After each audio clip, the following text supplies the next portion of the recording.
The kingdom is within us. It's through the law of giving that we unlock and release the abundance that is within us. A tithe, as we know from the Old Testament, Abraham gave the priest 1/10 of everything that he had, and he became one of the wealthiest people on the planet. Charles Fillmore once said, "You know what you believe by what you do with your money." Isn't that interesting? When I first learned about tithing in 1985, it made such sense to me that I started to tithe, and I've been doing it ever since. And what I've noticed is that through giving of my finances, it has developed my faith in God as my source. God is my source. Now, I know it may sound a little self-serving for a minister to stand up and talk about tithing, but I would be remiss because it is, I believe, a principle of giving that actually works. And it's something that I've been practicing for many years myself, because I believe it really is a principle that affirms our faith in God as our source and opens out a way through which more good can flow into our life. Tithing not only helps us financially, it helps us in other areas of our life, because when we give of our finances, we are keeping things in circulation.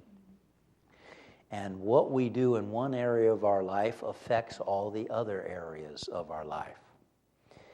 Mark Victor Hansen, co-author of Chicken Soup for the Soul, one of the best-selling books of all time, writes, "Tithing is a money multiplier, not a money subtractor.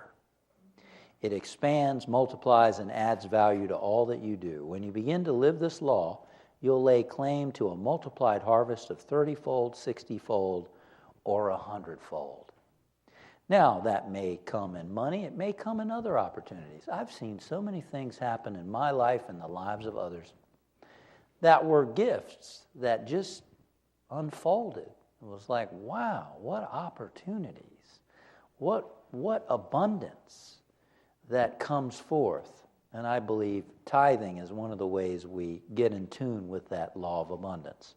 One of the world's greatest investors was the late Sir John Marks Templeton, founder of the successful Templeton Fund and a student of unity since he was a young child. You might have seen the book in the airport or in the bookstore, Tony Robbins' latest book called Money. In it, he asks, was John Templeton the greatest investor who ever lived? That was John Templeton. And he was a student of unity. He supported a lot of spiritual groups.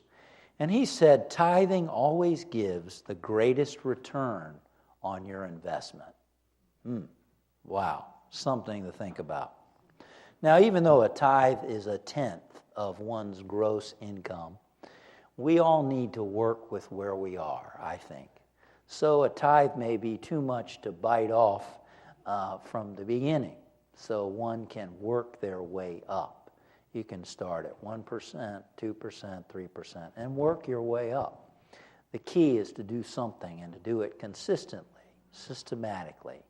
Make your giving systematic because you want your receiving to be consistent and systematic, not haphazard.